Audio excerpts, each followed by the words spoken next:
Jordan Matthews had always valued independence. Growing up in a household where personal freedom was paramount, he learned early on that no one should dictate how you live your life. Today, as a small business owner and devoted family man, Jordan's life revolved around the modest, charming home he'd inherited on the edge of a friendly suburban neighborhood. The property, an old, lovingly renovated house with a generous front yard, sprawling trees, and a wraparound porch, was his sanctuary. Every brushstroke on its weathered walls and every meticulously landscaped garden told the story of a man who had fought hard for his right to live as he pleased. For Jordan, the home was more than just a structure. It was a reflection of his identity. He spent weekends repairing squeaky floorboards, repainting faded shutters, and tending to the flower beds his mother had once adored. Evenings were for relaxing on the porch, watching the world go by, and savoring the peace that came with the knowledge that his life was truly his own. It was a hard-won peace, especially after years of feeling squeezed by forces beyond his control. That's where Kerren came in. In the neighborhood, Kerren was known as the self-appointed enforcer of an HOA whose rules, in her eyes, were sacrosanct. As the face of an organization determined to stamp uniformity on every corner of the community, Kerren was as relentless as she was entitled. With a fixed gaze and a wardrobe of perfectly coordinated outfits, she carried herself as though she were the arbiter of all that was proper in the neighborhood. Neighbors whispered that she took delight in handing out fines and warnings for even the smallest deviations from her self-imposed standard of perfection. Jordan's first encounter with Kerren happened on a bright Saturday afternoon. While he was pruning the rose bushes in his front yard, a sleek sedan rolled to a stop along his driveway. Out stepped Kerren, her posture rigid and her expression all business. Clutching a thick envelope embossed with the HOA seal, she approached with an air of superiority that immediately set Jordan's teeth on edge. "Mr. Matthews," Kerren began in a clipped tone, "I'm here on behalf of the HOA to inform you that your property is in violation of our community standards." Jordan frowned, momentarily taken aback. "I'm sorry, what violation are you referring to?" he asked, already knowing that nothing about his carefully maintained home could possibly warrant an infraction under any fair rule. Kerren's eyes narrowed as she explained, "Your front porch decoration, and dare I say, your choice of lighting, are not in keeping with the approved aesthetic. We demand uniformity to preserve the neighborhood's charm. Consider this a formal warning." The envelope contained a list of infractions that made little sense to Jordan. His lights were chosen for warmth. His decorations were sentimental heirlooms passed down from his mother. But Kerren's tone brooked no argument. As neighbors peeked out of their windows, the scene became an instant spectacle, a clash between an individual's right to personal expression and an HOA enforcer's obsession with conformity. Jordan's response was calm yet resolute. "I appreciate your concern, but my property is maintained according to local regulations, not your arbitrary standards," he said. "I intend to continue decorating and lighting my home in a way that reflects who I am." Kerren's face hardened into a mask of indignant authority. "You leave me no choice," she snapped. "If you do not comply, further action will be taken." With that, she handed him the envelope and stalked away, leaving Jordan both bemused and determined.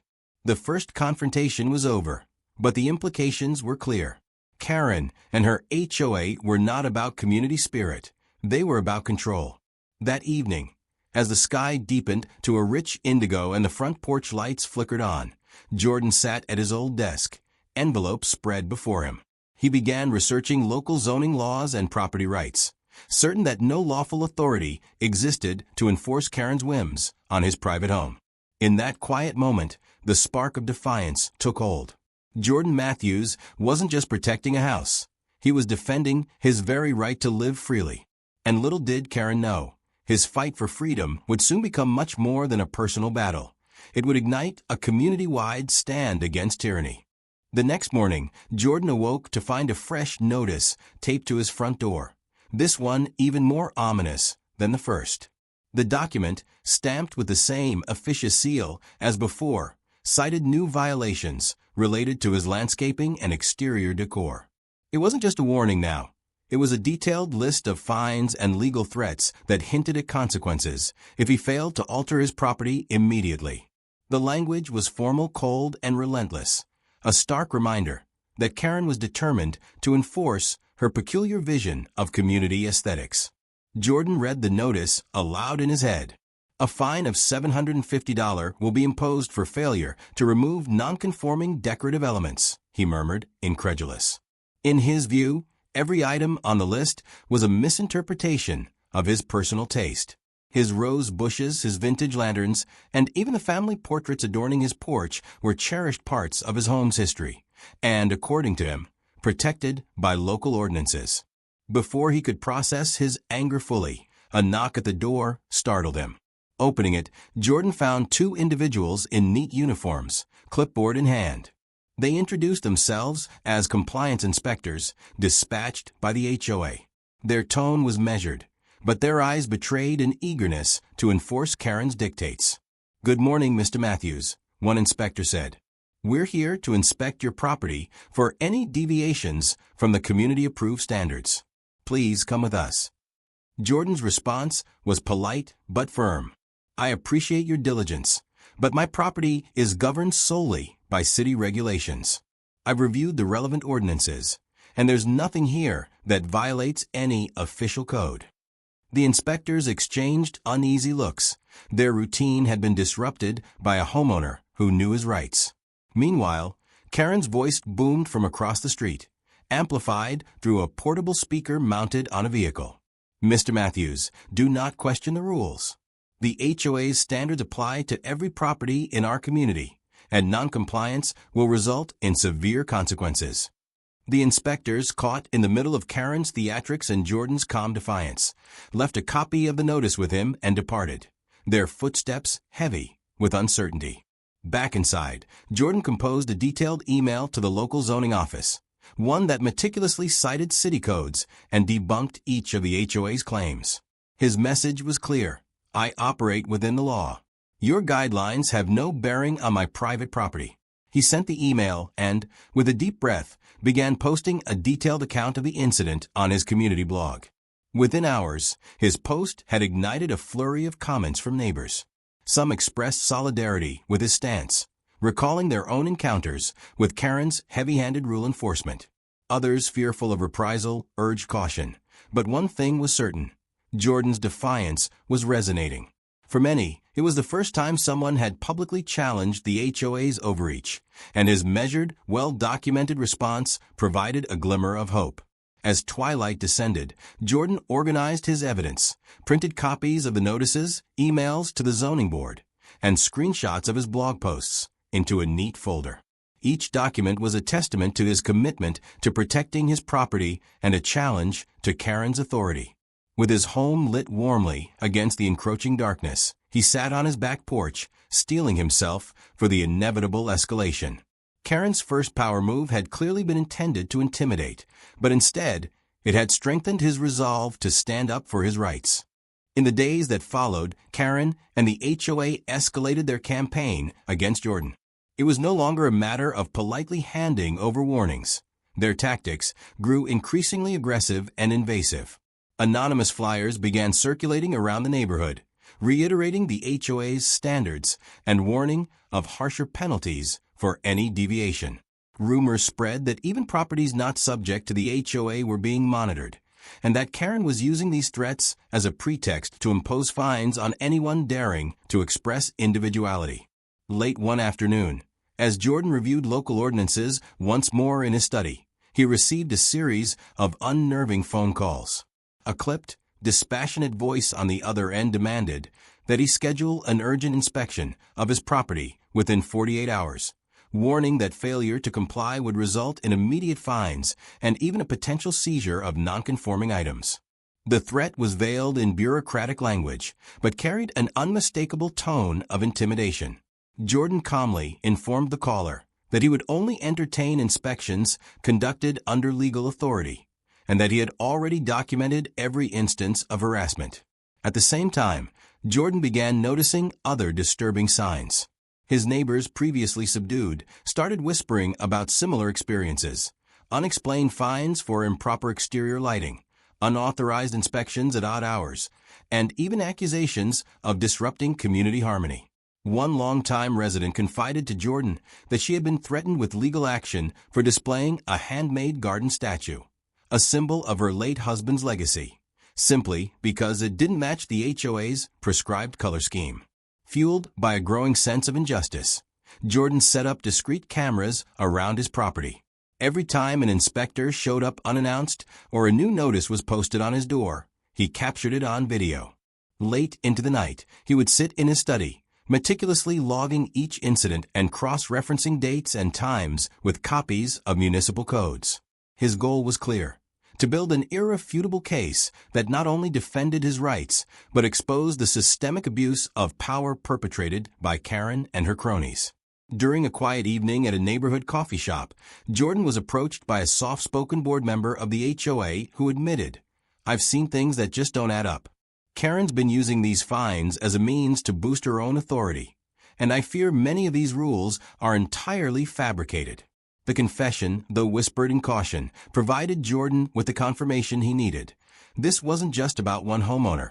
It was about an entire system built on fear and control. Determined to rally support, Jordan began reaching out to other affected residents. Over the next few days, he organized small, informal gatherings at local diners and community centers, where frustrated homeowners shared stories of their own run-ins with the HOA. The more testimonies he gathered, the stronger his resolve became. Together, they began drafting a petition demanding accountability and transparency from the HOA, and Jordan's blog became a hub for these impassioned voices. Each new piece of evidence, from time-stamped video clips of unauthorized inspections to copies of absurd fines, was added to a comprehensive dossier. This dossier, carefully organized with legal citations and personal accounts, was not only a shield against the HOA's overreach, but also a battle cry for every individual who had ever felt bullied by an authoritarian system. Jordan knew that if he could expose the corruption at the heart of the HOA, it would force the hand of local officials to intervene. By the end of the week, tensions in the neighborhood had reached a boiling point. The once silent streets were now alive with conversations about rights, freedom, and the need for change. What had begun as a personal dispute was rapidly evolving into a community-wide stand against tyranny. And as Jordan looked out from his porch one cool evening, the weight of responsibility and the promise of revolution rested squarely on his shoulders. One crisp morning, Jordan awoke to an astonishing sight. His once quiet driveway was swarming with HOA enforcers and a small entourage of officials armed with clipboards, measuring tapes, and stern expressions. They had arrived unannounced, their mission unmistakable: to force Jordan to amend every detail of his property so that it conformed to Kerren's ever-shifting standards. As Jordan stepped outside, he saw a group of neighbors gathering at a safe distance, their faces a mixture of shock and solidarity. At the center of the commotion stood Kerren, her expression a volatile mix of anger and entitlement. "Mr. Matthews," she bellowed, "if you refuse to comply with our guidelines, we will have no choice but to escalate this matter legally. Your property is an eyesore, and we will not tolerate this defiance any longer." With a dramatic flourish, she brandished another thick envelope containing a new list of violations, including one for excessive individuality. Jordan's calm, measured voice cut through the chaos. "Kerren, I have already shown that my property meets every legal requirement under local zoning laws. Your standards do not apply here." He stepped forward, holding up his meticulously compiled dossier of documents and video evidence. "I have the law on my side, and I'm not afraid to use it." The confrontation quickly drew a crowd. Neighbors began recording the scene on their smartphones, and murmurs of approval rippled through the onlookers. One resident shouted, "Stand up for your rights, Jordan," while another added, "Kerren, you're out of line." The support was palpable, an unspoken declaration that the HOA's overreach would not be tolerated any longer. Kerren, clearly flustered by the mounting public dissent, attempted to reassert her authority. "This is for the good of the community," she insisted, her voice rising.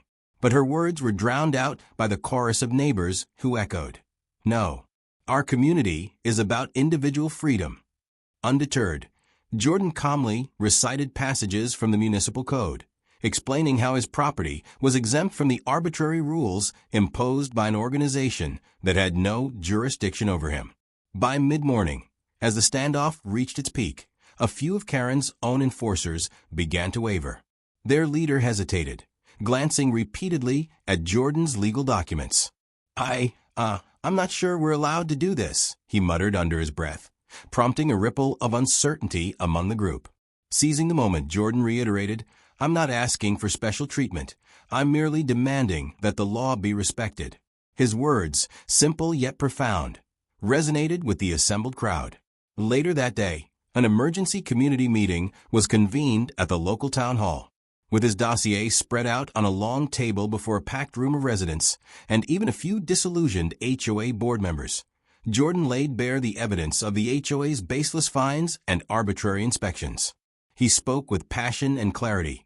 This is not just about one house. It's about the right of every person to live without fear of arbitrary interference.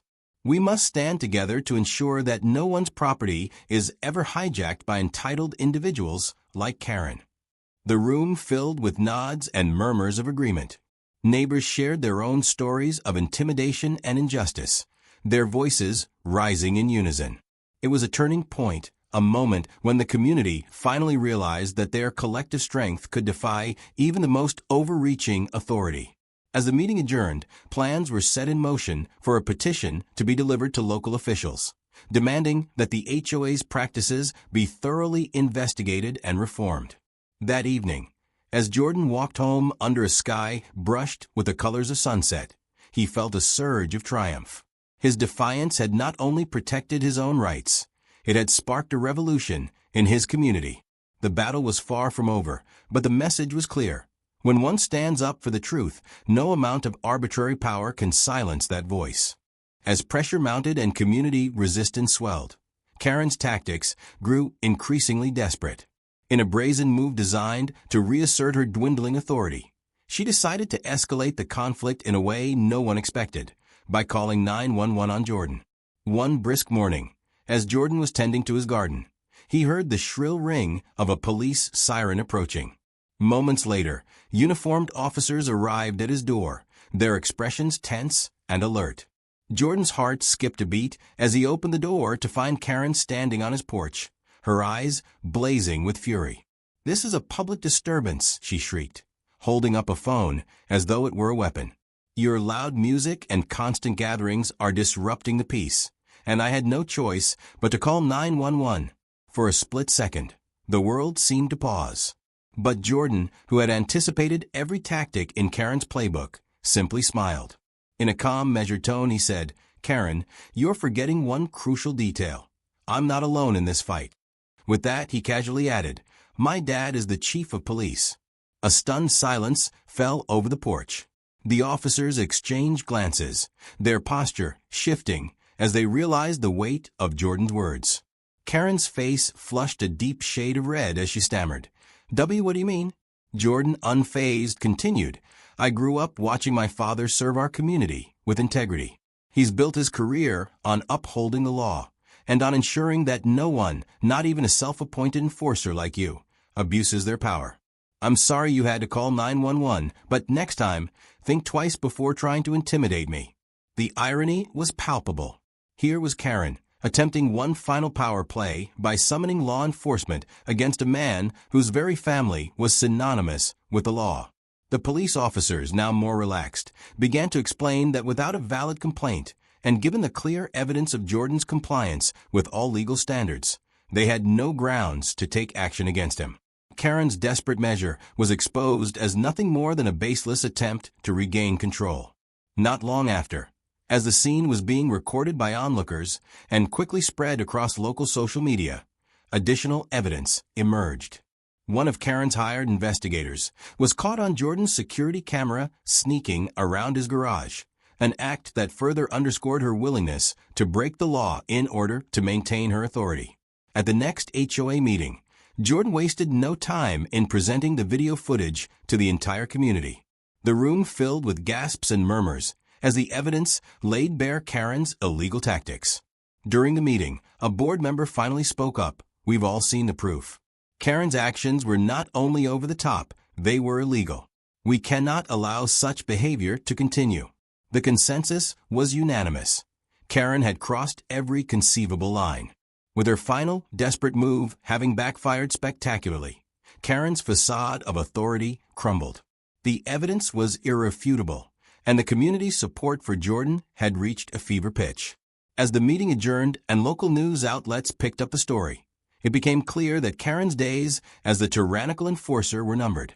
For Jordan, this moment was both a personal vindication and a resounding declaration that no one, no matter how entitled, could intimidate him into submission. In the wake of Kerren's disastrous final move, the tide turned swiftly against the HOA. What had once been an institution built on arbitrary rules and unchecked power now faced an onslaught of public scrutiny and legal challenge. Neighbors, emboldened by Jordan's resolute defiance and the undeniable evidence against Kerren, rallied like never before. An emergency town meeting was scheduled at the local community center, a venue that had long been a neutral ground for residents to voice their concerns. The room filled quickly with homeowners, local business owners, and even former supporters of the HOA who had grown disillusioned by Kerren's methods. Jordan, his dossier in hand and his spirit unbroken, was invited to speak. "Today," he began, addressing the packed room, "we stand together not only to protect our individual rights, but to ensure that no one in our community is ever bullied by arbitrary rules again. Kerren's actions have shown that power cannot be abused without consequence. We demand transparency, accountability, and a system that respects the law." His words, delivered with quiet authority, resonated deeply with the audience. One by one, residents recounted their own experiences of harassment and intimidation by the HOA. A longtime retiree tearfully spoke of fines levied for having a non-conforming garden, while a local shop owner detailed how his storefront had been subject to unannounced inspections. As more stories emerged, it became clear that Kerren's oppressive reign had affected many lives. In a historic vote later that evening, the community, bolstered by the overwhelming evidence and unified in purpose, voted unanimously to remove Kerren from her position as HOA president. The decision was met with cheers and relieved sighs. Within days, local authorities, spurred by media coverage and public pressure, launched an investigation into the HOA's practices. Financial records, internal communications, and a mountain of documented abuses revealed a pattern of corruption and extortion that shocked even the most skeptical residents. For Jordan, watching the once untouchable institution crumble was a bittersweet victory. His property, which had been the battleground for Kerren's overreach, now stood as a symbol of community resilience. Neighbors who had once been cowed into silence now marched with their heads held high, determined to rebuild a system based on fairness and respect for individual rights. New leadership was elected to the reformed HOA, people committed to transparency and accountability. They immediately began drafting a new charter, one that enshrined the principles of democratic governance and placed strict limits on rule enforcement. The old regime, with its secretive fines and arbitrary inspections, was dismantled piece by piece. The city, taking note of the public outcry, implemented reforms to ensure that no single individual could ever wield such unchecked power again. As Jordan sat on his porch one cool evening, watching the sunset and listening to the buzz of neighbors discussing plans for the future, he felt a profound sense of vindication. The battle had been long and hard, but justice had prevailed. The oppressive force of Kerren's tyranny was gone, replaced by a new era defined by community empowerment and the unyielding belief in the right to live freely. In the aftermath of Kerren's removal, the full weight of legal consequences descended upon the old HOA. Local authorities, armed with Jordan's meticulously compiled evidence and the testimonies of countless residents, launched an extensive investigation into the association's practices. Financial records and internal communications revealed a systematic abuse of power that had long operated in the shadows. City officials imposed substantial fines on the HOA for unlawfully enforcing rules on properties not under their jurisdiction. A class action lawsuit was promptly filed on behalf of all affected homeowners. During a series of tense court hearings, Jordan took a stand, calmly recounting the events, from Kerren's initial threats to her final, desperate call to 911. His evidence, bolstered by video footage and sworn affidavits from neighbors, left little doubt that the HOA had operated beyond the limits of the law. Local media provided round-the-clock coverage, and headlines blared about the collapse of an institution built on intimidation and corruption. As punitive measures were imposed and settlements reached, several former board members faced criminal charges ranging from fraud to embezzlement. The legal proceedings were swift and decisive, a resounding statement that no one was above the law. The newly reformed HOA, now under the stewardship of residents elected on a platform of transparency, vowed to rebuild the organization from the ground up. Their first order of business was to dissolve the archaic systems that had allowed Kerren's reign to flourish and to institute policies that respected individual rights and promoted genuine community well-being. For Jordan, the legal victory was not just personal. It was a triumph for every resident who had suffered under arbitrary rule. His final power move had been to expose the truth, and the full legal reckoning ensured that such abuses of power would never happen again. While the legal and communal storms raged on, Kerren's personal life unraveled at an astonishing pace. Once the self-assured enforcer of the HOA's draconian rules, she now found herself at the center of a public scandal that left her reputation in ruins. Local newspapers and online forums plastered her with damning headlines, depicting a woman whose relentless abuse of power had been exposed for all to see. Within days of her forced resignation, Kerren was shunned by former allies and colleagues alike. Rumors spread that her lavish lifestyle, long justified by misappropriated HOA funds, was in tatters. Financial troubles and mounting legal fees left her isolated and humiliated. Her once sterling image as the neighborhood's arbiter of good taste had been irrevocably tarnished. In a final twist of irony, Kerren attempted to secure a new position at a property management firm known for its modern, ethical standards. When she arrived for her first day, her presence was met not with welcome, but with incredulous stares and thinly veiled mockery. A colleague, unable to hide a wry smile, whispered, "I hope you like following orders, because you'll be doing it for someone else now." The remark, laden with bitter irony, was the final nail in the coffin of her former authority. For Jordan and the community, Kerren's downfall was the ultimate vindication, a stark reminder that no matter how high someone believes they can rise by trampling on others' rights, the truth always catches up. Her fall from grace served as a cautionary tale about the abuse of power, and as the story spread, it cemented her status as a pariah in the very community she had once sought to control. Months later, the neighborhood had transformed. The oppressive atmosphere that once hung over the streets had given way to a renewed spirit of unity and freedom. Jordan Matthews' home, once the battleground for an unjust power play, now stood as a proud symbol of independence and resistance against arbitrary rule. One crisp autumn evening, as the sun dipped low and bathed the neighborhood in golden light, Jordan sat on his front porch enjoying a quiet moment of reflection. Neighbors strolled by, exchanging friendly greetings and laughing over old grievances that now seemed like distant memories. In a final playful act of defiance, a longtime friend approached Jordan with a homemade HOA violation notice printed on brightly colored paper. The notice read, "Violation, excessive freedom. Penalty, eternal joy." Jordan chuckled and shook his head. "They really tried," he murmured, echoing the rallying cry that had united the community. The gesture wasn't just a joke. It was a celebration of a hard-won victory, a testament to the fact that no one, not even an entitled bully, could control his life. As twilight settled in and stars began to twinkle overhead, the neighborhood's laughter and easy camaraderie filled the air. The memory of Kerren's tyranny had faded into a cautionary tale, replaced by the promise of a future where every individual could live without fear of arbitrary interference. In that warm glow, With the sound of friendly banter drifting across the street, Jordan leaned back in his chair, content in the knowledge that justice had prevailed, and that his family's legacy, including the proud fact that his dad was the chief of police, had helped secure the freedom they all cherished. Fade to black.